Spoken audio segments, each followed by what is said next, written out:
Vamos ler hoje do capítulo 35 ao 42, dando continuidade aí, para que nós possamos juntos aprender mais algumas lições acerca de quem é o Verbo, acerca de quem é a pessoa de Jesus. No dia seguinte, João estava ali, outra vez, com os dois dos seus discípulos, e olhando para Jesus, que por ali passava, disse: Este é o Cordeiro de Deus. Os dois discípulos ouviram-no dizer isso e passaram a seguir Jesus. Voltando-se, vendo que o seguiam, Jesus perguntou-lhes: Que desejais? Eles disseram: Rabi, que significa mestre, onde te hospedas? Ele lhes respondeu: Vinde e vereis. Foram, pois, e viram onde ele se hospedava, e passaram o dia com ele. Era cerca da 10ª hora. André, irmão de Simão, Pedro, era um dos dois que ouviram João falar e seguiram Jesus. O primeiro que ele encontrou foi Simão, seu irmão, e disse-lhe: Achamos o Messias, que significa Cristo, e o levou a Jesus. Este fixou nele o olhar e disse: Tu és Simão, filho de João, serás chamado Cefas.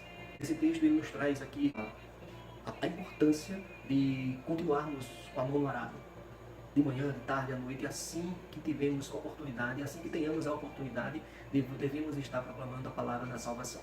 Aqui, se observarmos, o texto inicia no verso 35 a falar que o profeta, o João Batista, já estava no dia seguinte, ou seja, significa dizer que no dia anterior ele estava com a mão no arado, estava trabalhando sim, ele havia ali recebido a pessoa de Jesus, ele havia ouvido a voz dos céus, informando que aquele que o Espírito descesse e permanecesse, aquele era o Filho de Deus, aquele era o que iria batizar com o Espírito. Mas no dia seguinte, João continua com a obra, João continua a proclamar o Evangelho da salvação, João continua a proclamar a palavra para o perdão dos pecados. Então, o batismo de João era para a purificação dos pecados, para arrependimento dos pecados.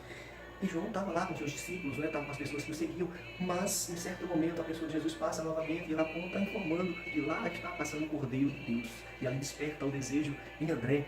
Talvez tivesse ouvido, talvez estivesse no dia anterior, mas aquele homem ele foi tomado por um desejo imenso de seguir a pessoa do Cordeiro, a pessoa de Deus, a pessoa de Jesus, o Deus Filho. E ele vai, e a pessoa de Jesus para e olha e verifica que eles estão seguindo, e pergunta o que ele quer, e simplesmente o André ele diz que gostaria de saber onde a pessoa de Jesus estava hospedada. Que sabemos que todo que vai em direção ao Senhor, o Senhor recebe e não nega. E assim foi feito. André foi em direção a ele, Jesus o convidou e ele foi até o lugar onde Jesus estava e lá ele conheceu onde estava hospedado. E aquele homem ali passou a boa parte do dia. O texto nos informa que ele ficou até a 10ª hora pelo calendário judaico. Era por volta das 16 horas, então ele passou praticamente até as 4 horas da tarde recebendo a informação direto do próprio Filho de Deus. Aquele homem saiu de lá contagiado, acredito que em êxtase. Ele encontra o seu irmão pelo caminho e ele é a primeira pessoa que ele fala da pessoa de Jesus e acredito que de uma forma tão tocada que o irmão dele tem esse desejo de ir até Jesus, ele leva e é apresentado a Jesus, e Jesus também certamente colocou palavras no coração daquele homem, fazendo com que ele viesse a entender o quão é importante ter a palavra de Deus nos seus lábios. E até o nome dele mudado, passa de ser Simão para Cefas, que é pedra.